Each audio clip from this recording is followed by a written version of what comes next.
Once there was a soldier. He had a good wife and a fine son, but he wanted many more sons.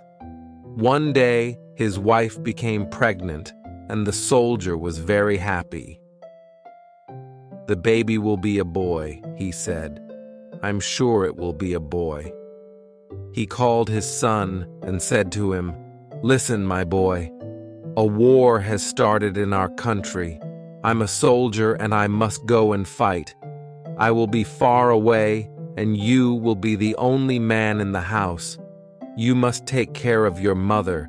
Soon her baby will come. I want a boy. I don't want a girl. If it's a girl, you must kill her. Then you must come and find me and show me her blood. But if it's a boy, kill the black sheep and bring its blood to me."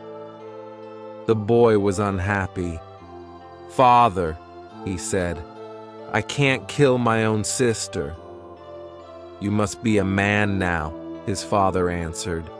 "Remember, I only want a son." The soldier said goodbye to his family and went away to the war. A few months later, the baby was born. It was a girl. Her brother looked at her. She was small and very sweet. She opened her eyes and smiled at him. He picked her up and held her in his arms. "Little sister," he said quietly, "I'll never hurt you. I'll look after you. I promise." He went outside and killed the black sheep. Then he took its blood and said to his mother, "Mother, I must go and find my father. I must tell him the news." "No," his mother cried. "Your father wanted a son. He didn't want a daughter." "Don't worry," the boy answered. "I won't tell him the truth." So the boy went to find his father. He traveled a long way, through the valleys and over the mountains. At last, he found his father. "Father," he said, "you have another son. I have killed the black sheep. Here is its blood." His father was very happy. "This is wonderful news," he said. "Stay here with me. We'll celebrate together." The boy looked at his father. He did not smile. "No, father," he said. "I must go back to my mother." The little girl grew quickly. She was a beautiful child. Her brother loved her. He made her little presents. He told her stories and sang to her. After a long time, the war ended. "Your husband is coming home," everyone said to the boy's mother. "It's wonderful news. Now you will be happy." The boy was very worried. He ran to find his sister. "Our father's coming home," he said. "When he comes, don't run up to him. Don't call him daddy. Don't try to kiss him. Be like the other children in the village. Then he won't know that you are his daughter." The soldier came home. Everyone ran out to greet him. Only the boy waited at the house. "Are you well, father?" he said. But again he did not smile. That night, the boy woke his sister and went outside. "What are you doing?" she asked. "Where are you going?" "Be quiet," he said. "Our father must not hear us." He untied his father's mule and lifted his sister onto its back. Quietly, they went away. They traveled all night and all the next day, and at last they came to a big forest. "We'll stay here," the boy said. "Our father will never find us here." The boy and his sister lived in the forest for many years. The little girl grew into a beautiful young woman, and the boy grew into a fine young man. Their life was difficult and dangerous. There were many ogres in the forest. The brother was brave and strong. He killed some of the ogres, but he could not kill them all. One day, a clever young ogre was walking past the house. He saw the girl, and he fell in love with her. "I want her," he thought. "I'm going to marry her." Every morning he watched her house. Every morning the young man went out to work in the fields, and every morning the ogre waited. When the girl was alone, he went to the house. "You're so beautiful," he said to the girl. "Marry me. I'm very rich. You will have the best clothes and the best food and a big, beautiful home. Come away with me now. We can be married today." "I can't marry you today," the girl said. "First, we must ask my brother." "But your brother hates ogres," the ogre said. "He has killed many of us. He will never let me marry you." The girl looked at him. She liked him. He was handsome and rich. "What can we do?" she said. "We must kill your brother," said the ogre. "Then we can be happy." "I can't kill my own brother," said the girl. "I love you, but I can't kill my brother." The ogre was angry. "Who do you love most?" he said. "Me or your brother?" I don't know," said the girl. Every day the ogre came, and every day he asked the same question. "Who do you love most? Me or your brother?" One day the ogre said, "I can't wait any longer. Marry me or I'll go away. I'll never see you again." "All right," said the girl. "I'll marry you." The ogre was very pleased. "Now we will be happy," he said. "But how can we persuade my brother?" asked the girl. "You must lie down on your bed," said the ogre. "Tell your brother that you're sick. Tell him that only my food can make you better. He'll come and look for me. I'll meet him and give him some of my food for you." "And after that, what will we do?" asked the girl. "You'll see," the ogre said. So the girl lay down on her bed. Soon her brother came home. "Sister, what's the matter?" he said. "Are you sick?" "Yes," the girl said. "I'm very, very sick. Only one thing can make the better." "What's that?" asked her brother. "Tell me, and I'll get it for you." "I need food from the young ogre," said the girl. "Get some for me quickly, or I'll die." So the brother ran out to look for the young ogre. He ran fast. On the road, he met an old ogre. "Where are you going?" asked the old ogre. "My sister is sick," said the young man. "She wants the young ogre's food. Only that will make her better, she says." The old ogre shook his head. "You're in terrible danger," he said. "There is magic in the food of ogres. When your sister eats the food, she will change. Believe me, I know my people." "And I know my sister," said the young man. "She will never hurt me." "You won't listen to me," said the old ogre. "But I'll help you. The young ogre and your sister will try to kill you. Before they kill you, you must say to them, 'Kill me if you like. But then, put my body on the back of my mule, put my rifle on the mule, and send it out into the barley field.'" Then the old ogre went away, and the young man ran on. Soon he met the young ogre. "My sister is sick," he said. "Bring me the young ogre's food," she said. "Only that will cure me." The young ogre smiled. "I'll bring her some at once," he said. He ran fast to the brother's house and gave the girl some of his food. She ate it and she changed.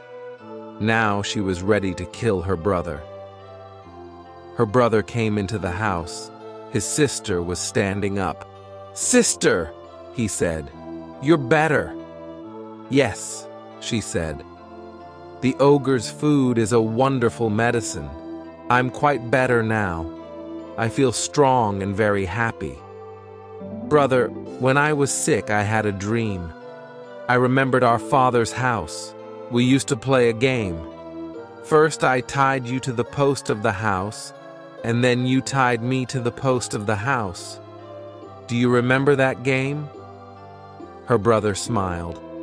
"Oh, yes," he said. "I remember that game." "Let's play it now," said the girl. "Tie me to the post." So the young man tied his sister to the post of the house. They both laughed. "Untie me now," said the girl, "and I'll tie you." So the young man untied his sister from the post of the house, and she tied him to it. Then she went to the door of the house and called out, "Master, he's ready. Come now and kill him." The ogre ran into the house. He had a knife in his hand. "Stop! Wait!" said the young man. "You're going to kill me. I know that. But promise me one thing. Take my body and put it on my mule. Put my rifle on the mule and send it out into the barley field." "All right, I promise," said the ogre. "You'll be dead. You can't hurt us then." So the ogre killed the young man with his knife and cut him in many places. He and the girl untied the body and put it on the young man's mule. They put his rifle on the mule and they sent it out into the barley field. The old ogre was waiting in the field. He took the mule to his house and lifted the young man's body off it. He breathed on the body. Life came back into it, and the young man stood up. The old ogre gave him his rifle and said, "You're alive again. I've saved your life." The young man thanked the ogre. He ran to his house.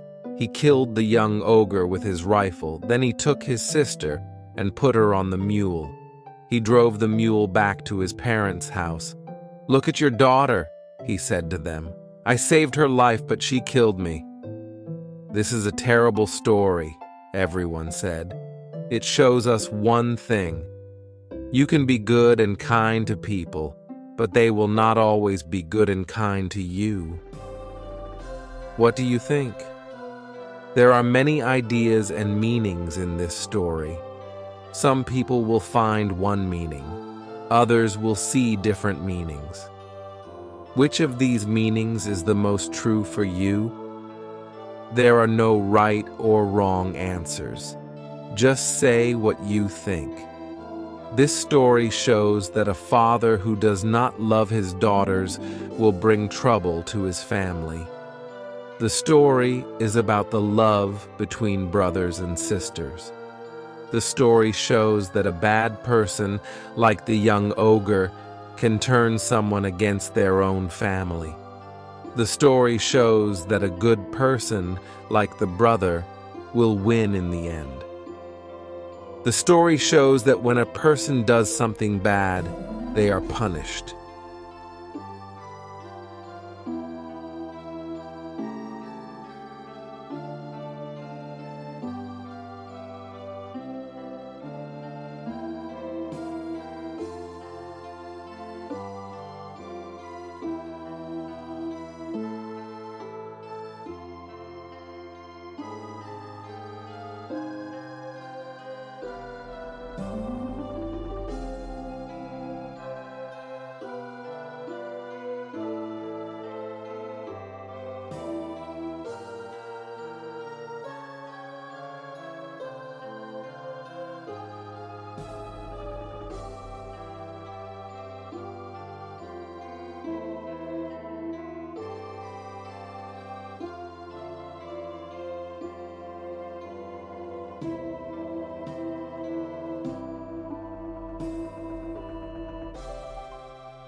Chapter 1. Holiday Time.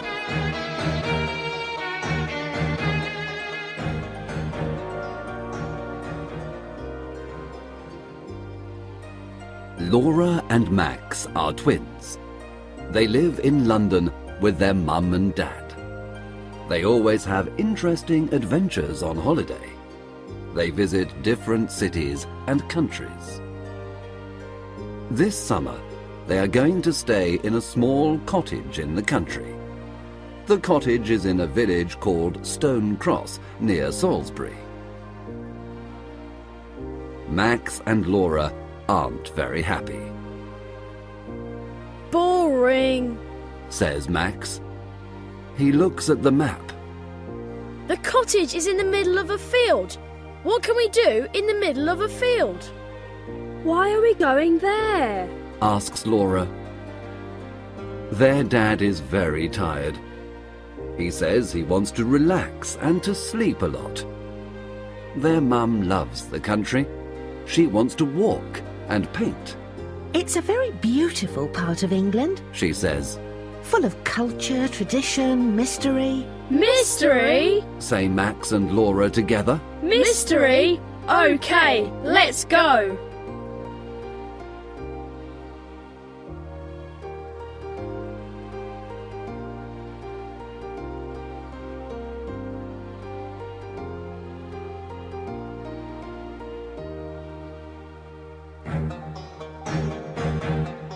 Chapter 2.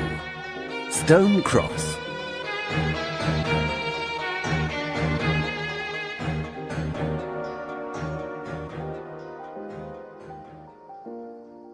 The next day, Uncle Stephen and Auntie Barbara arrive.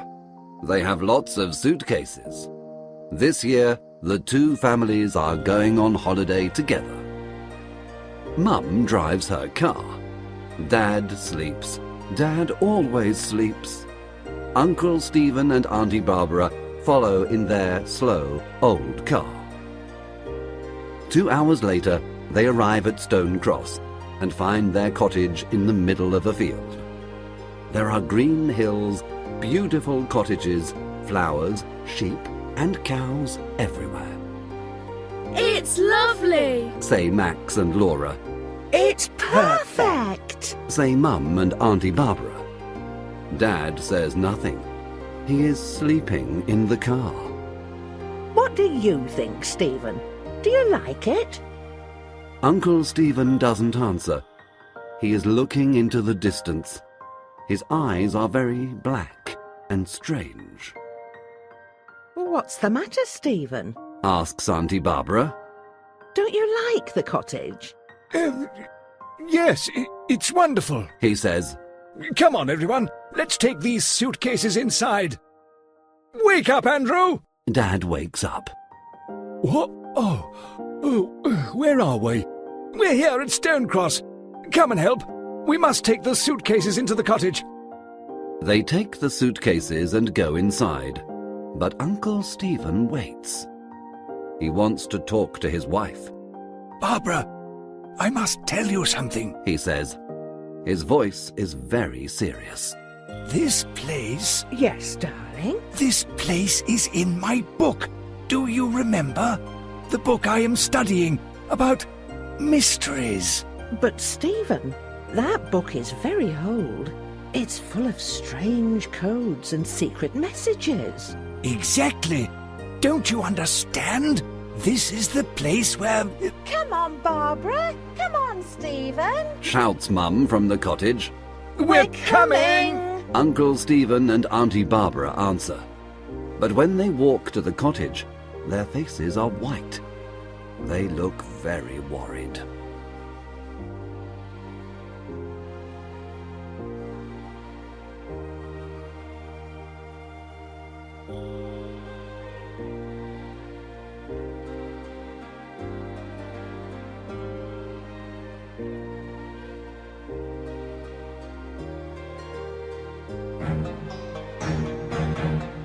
Chapter 3. Mr. Carter and Mrs. Black.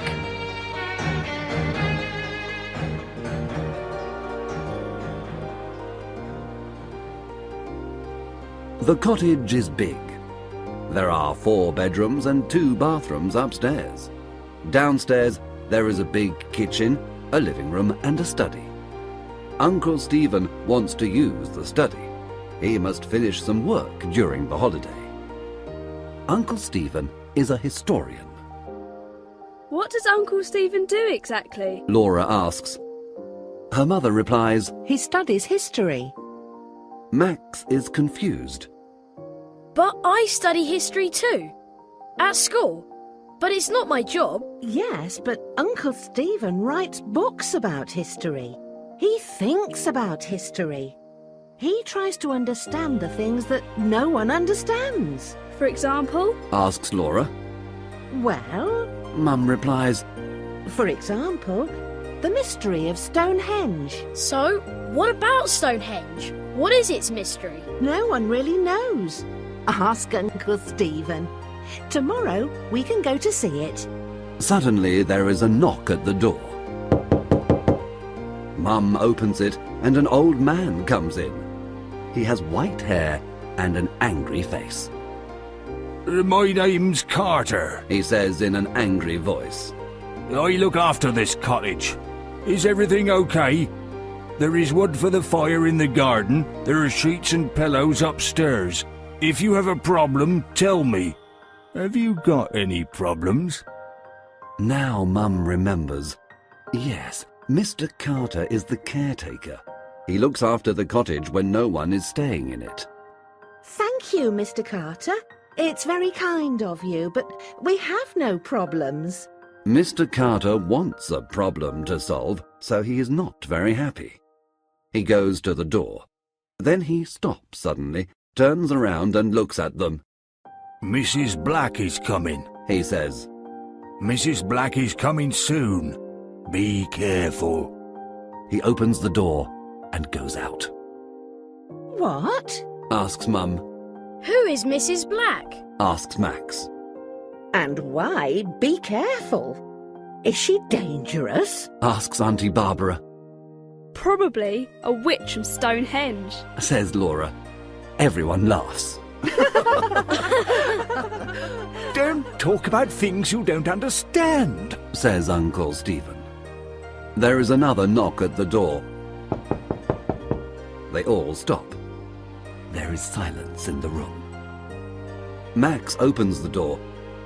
No one speaks. Hello, everyone. Says a happy voice. A woman comes into the cottage. She is quite old, fat, but she is pretty. She has blue eyes, silver earrings, and a big pink face. Hello. My name's Mrs. Black. Mrs. Black is a housekeeper. She helps with the cooking and cleaning. When a family comes for a holiday in the cottage, she helps them. She lives in a different cottage in the village with her son. Mrs. Black is very nice, and they start to relax. Later, they eat a big dinner, and then say goodbye to their new friend, the housekeeper. They are very tired, and soon everyone is sleeping. Everyone but Uncle Stephen. He can't sleep because he is thinking about the book he is studying.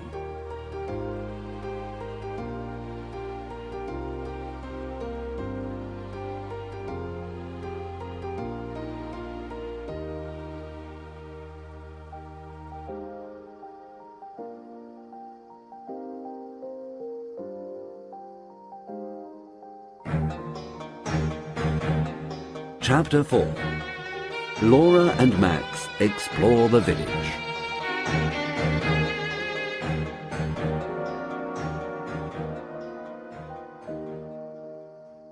In the morning, Laura and Max decide to explore the small village of Stone Cross.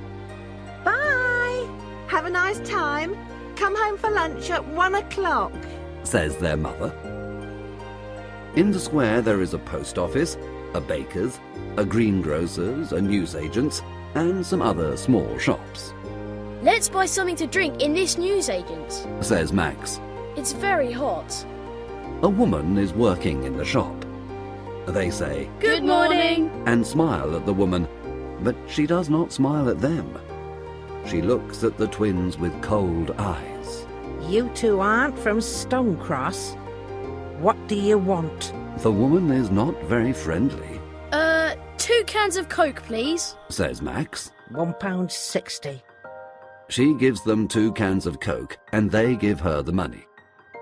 The woman's cold eyes do not change. Tourists don't usually come to Stonecross. She says. Her voice is cold too. It's not a good idea. Remember that. Yes, okay. Thank you. Goodbye. Says Laura. They run out of the shop very quickly. In the square, the sun is shining. Everything is normal again, Wow, there are some strange people in this village. says Max. They walk along another street, and suddenly a man appears. He is not very old. He is wearing a dark suit and a tie with a strange design on it. The twins stop. The man smiles. He says, Hello, hello. 2 explorers in Stone Cross. Are you on holiday? Are you having a nice time? Yes, thank you. replies Laura. My name's Martin Knight. What are your names? Max and Laura Morell. They say together. Sometimes twins understand what the other is thinking. Sometimes they speak together. Morell. Is your father the famous historian Stephen Morell? No, he's our uncle, not our father. He's on holiday with us in Stone Cross. Do you know him?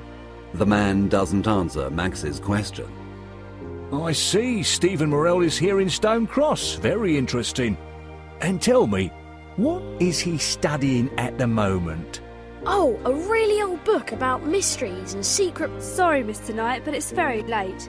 We must go home and have lunch. Laura stops him. Come on, Max, it's time to go. Can we meet tomorrow? Says Martin Knight. You can tell me about your uncle's old book. Okay. Says Max. Come on, Max. Says Laura, and the twins go back along the road. Sorry, Max, but I don't like that man. Explains Laura. He wants to know about Uncle Stephen and his books. But Uncle Stephen is very famous. Lots of people want to know about him. I know, but this man is different. I can't explain why. Not everyone is strange in Stone Cross. Think of Mrs. Black. She's a nice, normal woman. Yes, you're right, sorry. But now it's 1:45, and we must go home.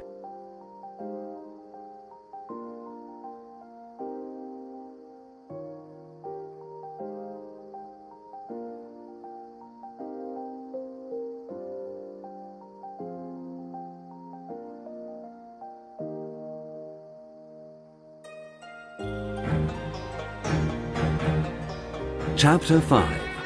A Visit to Stonehenge.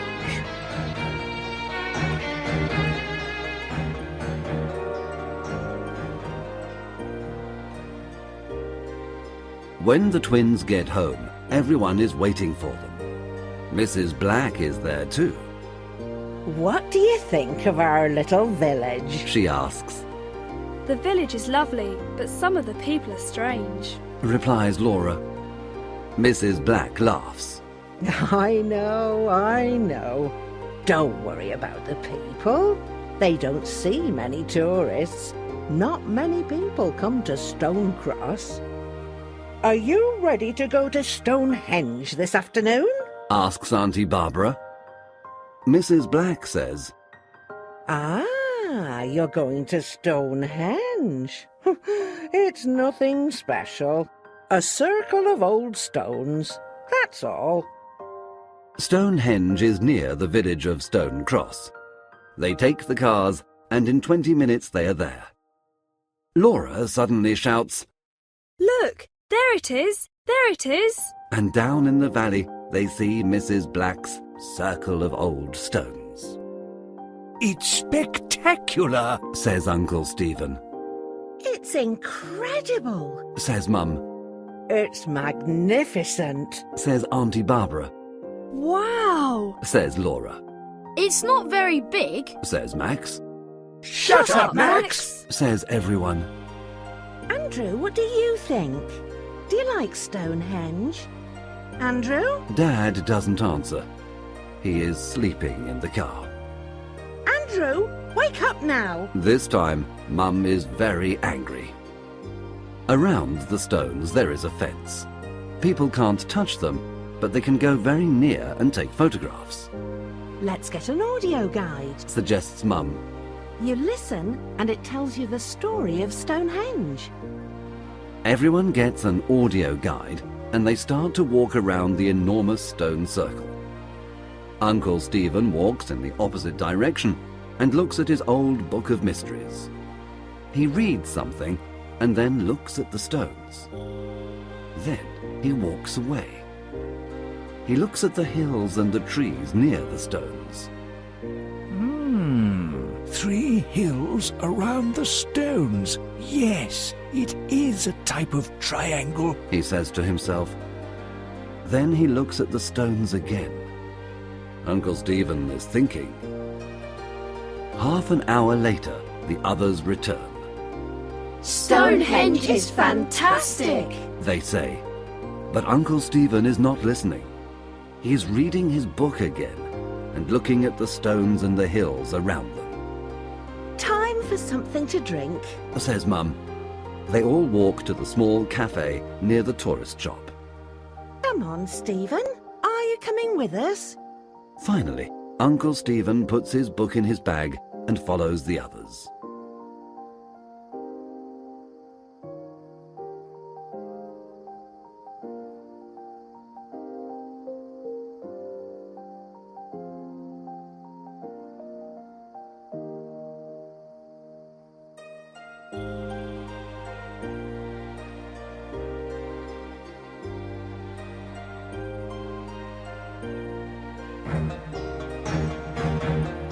Chapter 6. A Thief.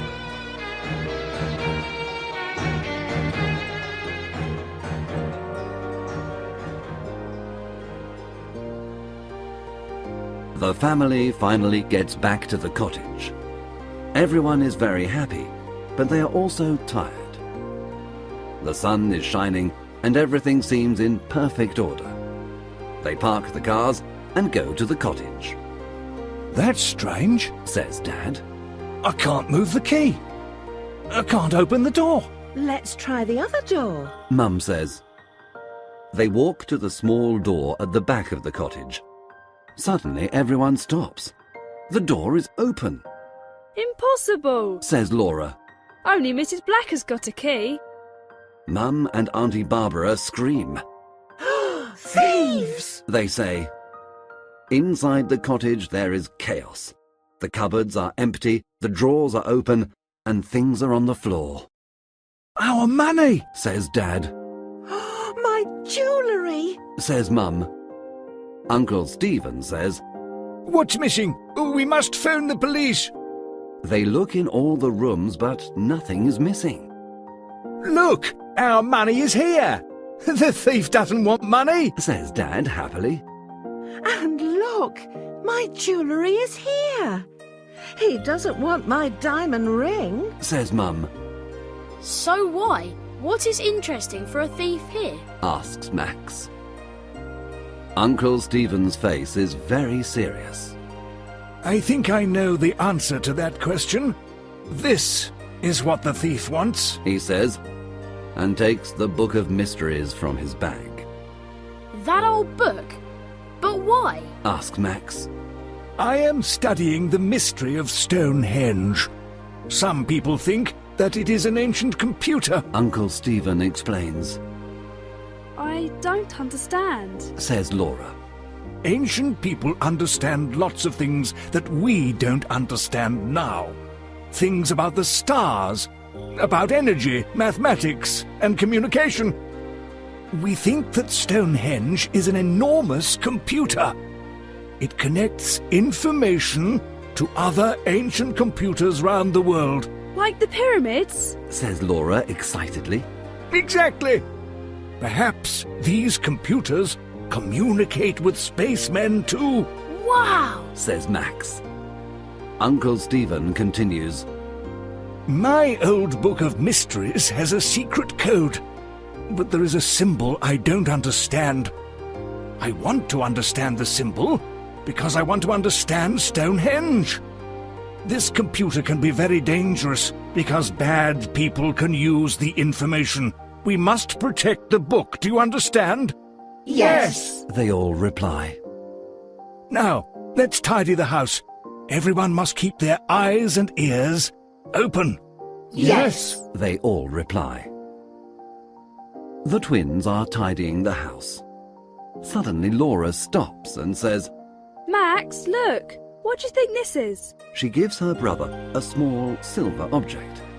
It is round, with a triangle and a strange cross in the middle. It's got a pin at the back.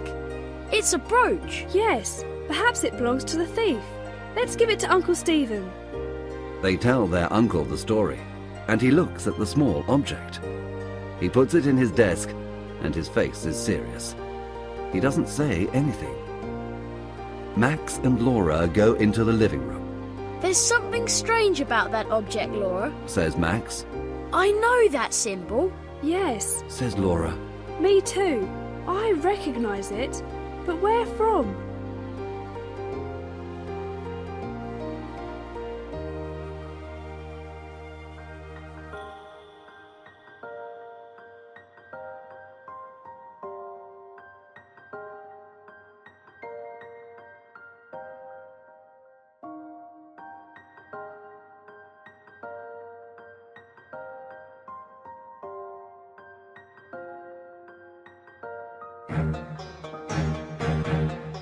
Chapter 7. A Noisy Night.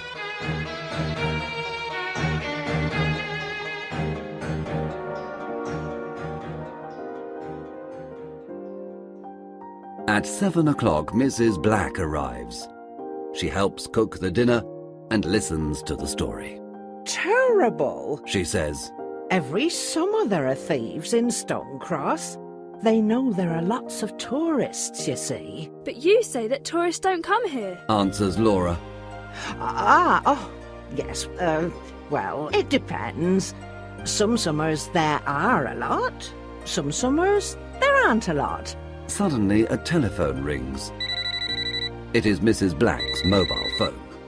Oh, excuse me. She says, and smiles at everyone. She goes to the hall and speaks in a soft voice. Yes. Okay, don't worry. Everything's all right. I don't know. Perhaps tonight, perhaps tomorrow night. Okay, bye. My son, She explains. he's 27 and he doesn't know how to cook. Can you believe it? Mum laughs. I'm sure he prefers your wonderful cooking. Later that evening, everyone is playing cards together. Mum is winning. She always wins. Mrs. Black says, Who wants a nice cup of hot chocolate? during the evening and at night, it is cold in the house. They say, Yes, please, Mrs. Black. but Laura says. No, thank you. The housekeeper seems offended. Why not? She asks angrily. Hot chocolate helps you sleep. I can sleep with no problems, thank you. Replies Laura. Mrs. Black is not very happy, but goes to the kitchen to make hot chocolate for the others. It is creamy, chocolatey, and delicious. This is wonderful, Mrs. Black. What is the special ingredient? Do you have a secret recipe? Asks Mum. It's my grandmother's secret recipe. She says and laughs. She says good night and goes home. Soon, everyone is very sleepy and goes to bed. Only Laura isn't tired. It is the middle of the night. Outside, the sky is full of stars, but there is no moon. Everyone is sleeping. Mum is dreaming and Dad is snoring. Suddenly, Laura sits up in her bed. There is a noise. Someone is downstairs. She relaxes. It is probably her father. He sometimes gets up and sleepwalks. But no. she can hear her father. He is snoring in his bedroom. She gets up very quietly. Yes, there is someone. The noise is in the study. She goes downstairs. She is very quiet. When she is outside the study, she stops and listens. She hears the sound of paper. I must be brave, She says, and pushes the door open quietly. Stop, thief! She shouts. But to her surprise, she sees Mrs. Black. She is sitting at Uncle Stephen's desk, reading his notebooks. Oh, Mrs. Black. It's you. Says Laura. Hello, Laura. I can't find my car keys. Perhaps they are here. I don't want to disturb everyone. Oh, all right. Says Laura. But then she remembers Mrs. Black hasn't got a car.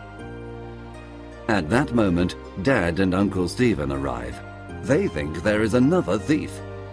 Dad smiles and laughs. Phew, it's Mrs. Black. Hello, Mrs. Black. You're working late tonight? Uncle Stephen doesn't laugh. What are you doing in my study, Mrs. Black? He asks. She tells him the story of the car keys.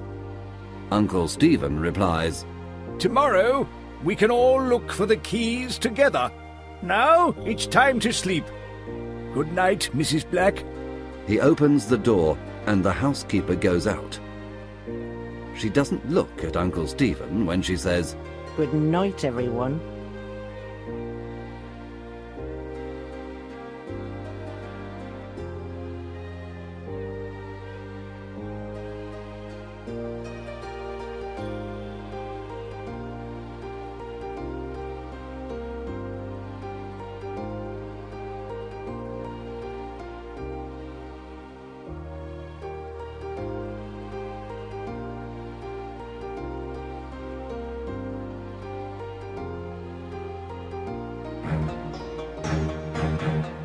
Chapter 8.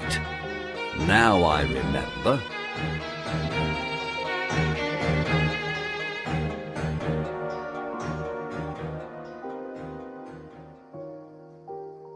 For 2 or 3 days, everything is normal and everyone is happy.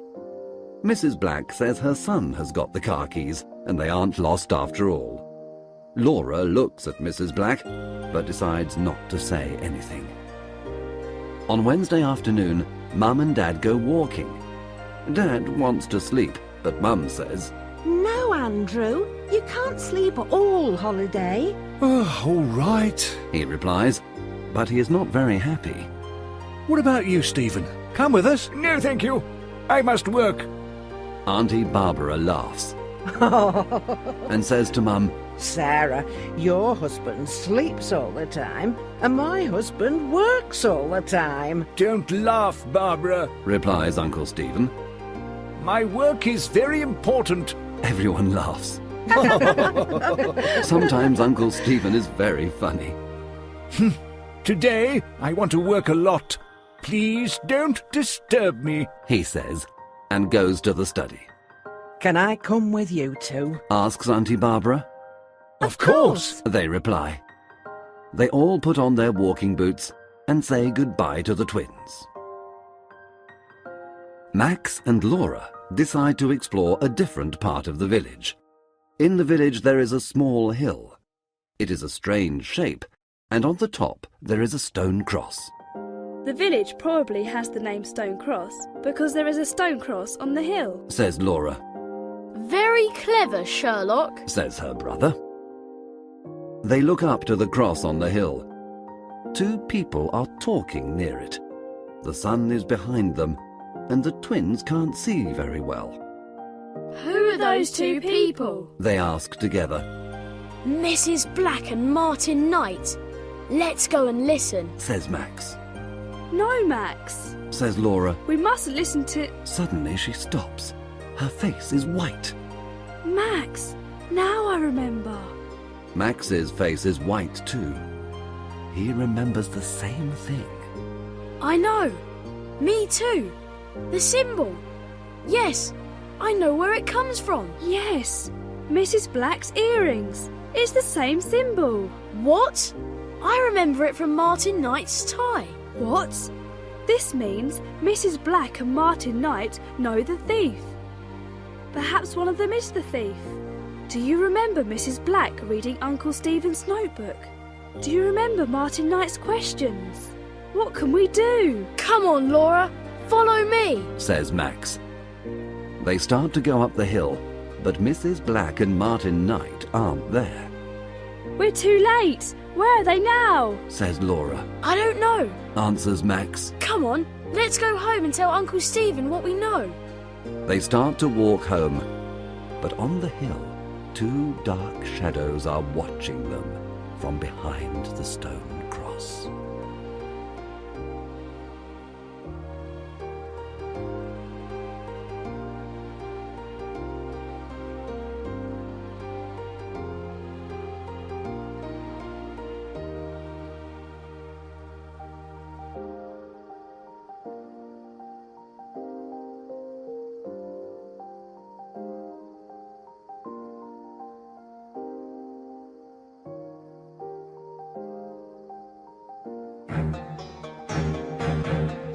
Chapter 9. Uncle Stephen Understands.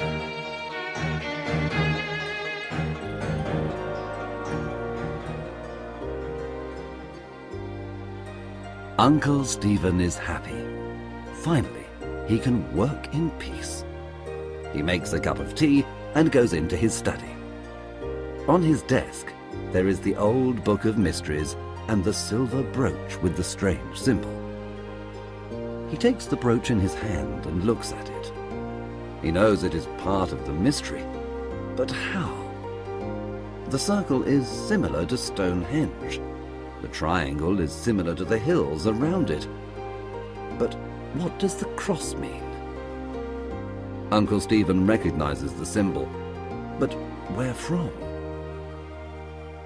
He drinks some more tea. He thinks. He looks out of the window. From the window he can see the strange hill in the village and the strange stone cross on the top of it. Wait a minute, He thinks. the strange stone cross. He looks at the brooch. Yes, it's the same. He quickly turns to a page in his old book of mysteries. He reads something and shouts, Yes! Now I understand! Now I understand! I must telephone Professor Johnson in London! He takes the phone and calls the number. Hello, Professor? It's Stephen Morell here. Listen, we must meet. Can I bring the book to you in London? It's not safe here. There's a train at 5 o'clock this evening. It gets to London at 7 o'clock. Yes. See you at the station. Goodbye, and thank you. He puts the phone down and picks up his cup of tea. I'm sure that tea's cold now. Says a cold voice behind him. He turns quickly and sees the shadow of Mrs. Black in the door. What are you doing here? He asks angrily. You don't work today? What do you want? Mrs. Black's earrings shine in the sun. You know what I want, Morell. She says. Give me that book.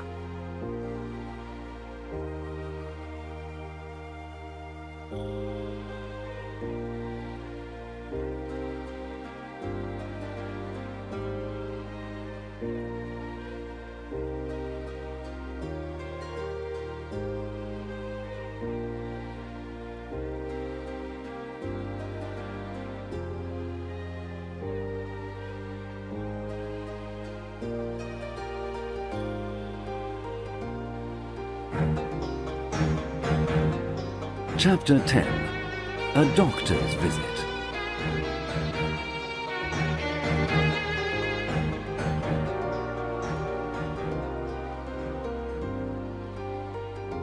Max and Laura play near a river for some time, but later go back to the cottage. Everything is quiet. They don't have a key, so they knock on the door. Nobody answers. They knock again. And Mrs. Black answers the door. She is wearing an apron, and she has a rolling pin in her hand.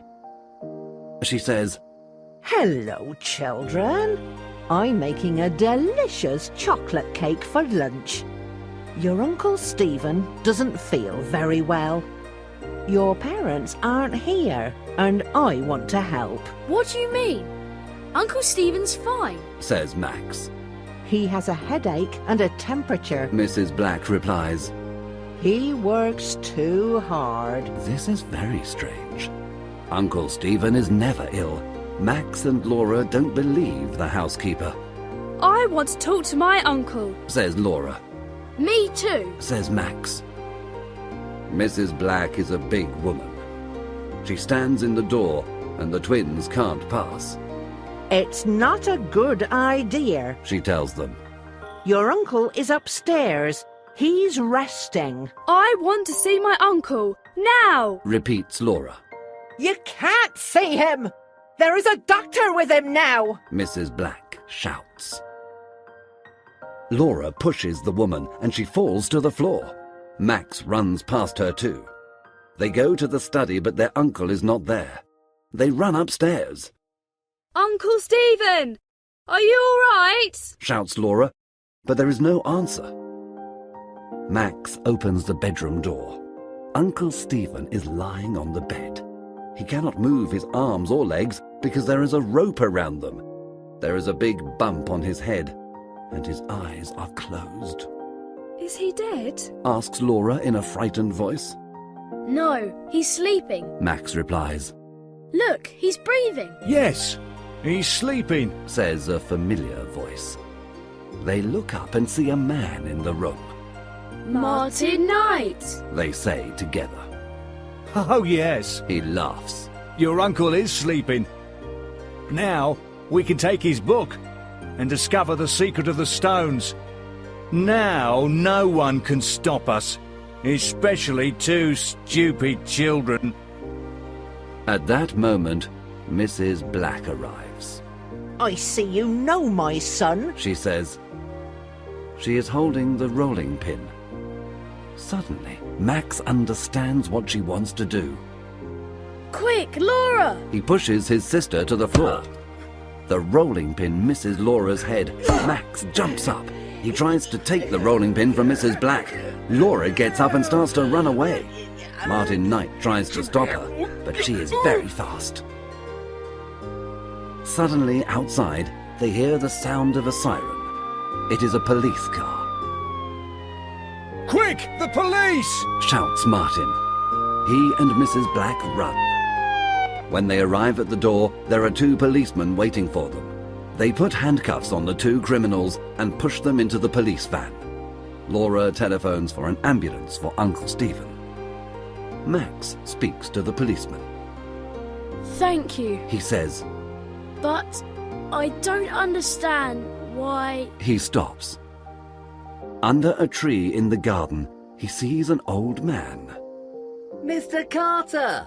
Mr. Carter comes and talks to Max. Remember, boy, you must tell me your problems. He says, I know these people. I know this place. I know when there's a problem. Thank you. says Max. You're welcome. The old man smiles. Now, how about a nice cup of tea?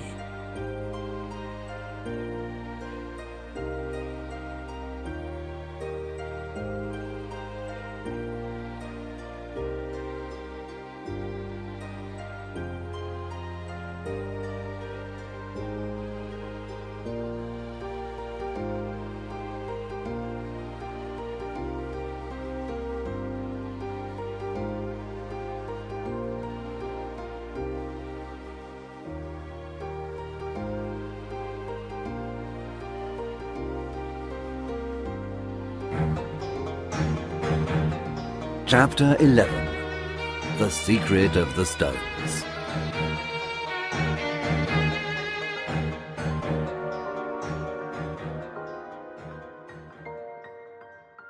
The next day, everyone is at the hospital. Uncle Stephen is in bed.